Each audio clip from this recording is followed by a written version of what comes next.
I keep hearing talk about why the NDP won't pull the plug on the Liberals and force an election. You remember back in August, Jagmeet Singh, the leader of the NDP, made a big deal about tearing up the agreement that he had with the Liberals that were keeping the Liberals in place, the confidence and supply agreement that they'd had since March of 2022. And yet since that time, the NDP have voted twice with the Liberals to keep them in power. And there have only been 2 votes about whether to keep the Liberals in power. So nothing has changed, despite the fact that Singh tore up that agreement famously in August. So how come the NDP aren't forcing an election? They're ahead of the Liberals in the polls outside of Quebec. The fact that they only get about 10% of the support in Quebec pulls down their national numbers. But in Ontario, the Liberals and the NDP are very close to one another. In different polls, one's ahead, then the other's ahead. So it's not bad news in Ontario for the NDP. It's not bad news for the NDP in BC. They're well ahead of the Liberals, who are in a distant 3rd place. And on the prairies, it's laughable. In Alberta, the Conservatives are at 62%. The NDP are at 25%. The Liberals are at 7%. The Liberals are polling about where flaky parties often poll.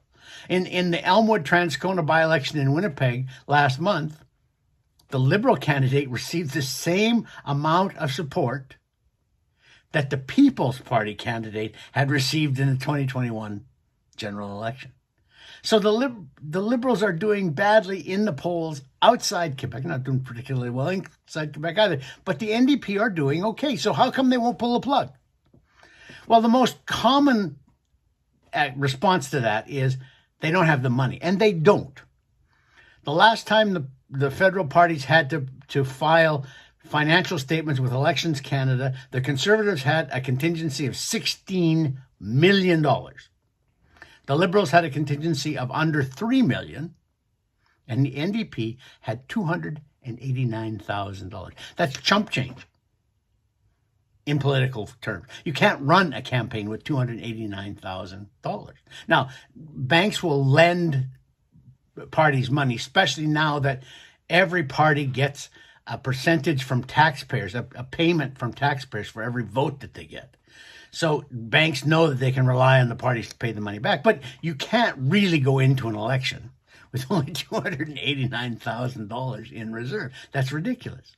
How are you going to buy ads? How are you going to print posters? How are you going to pay for the leader's plane to fly him back and forth across the country? It's not going to happen. So that's a big reason. I give you that. But I think the other big reason that gets overlooked is that even the NDP must know that there's going to be a Conservative majority. Now, maybe the Liberals eat back a little bit of support from the Conservatives, and the Conservatives don't win 240 seats. They win 210 or 190. But there's going to be a Conservative majority, barring some sort of electoral disaster in the next year. The Conservatives are going to have a majority government. And when that happens, the minute that government is sworn in, the NDP loses all of its leverage. It loses all of its power to extract concessions that it's had now for 2.5 years with the Liberals. I think the Liberals have really done the NDP badly on pharmacare, on dental care, on daycare, on a whole bunch of other things that the NDP asked for. But the NDP wouldn't even get that far with a Conservative majority. And the NDP must know that as soon as the Liberals fall and there is an election, there will be a Conservative majority, and their chances of having any influence on policy at all disappears. I think that's the biggest single reason why the NDP aren't pulling the plug on the Liberals and forcing an election right now. For Postmedia, I'm Lorne Gunter.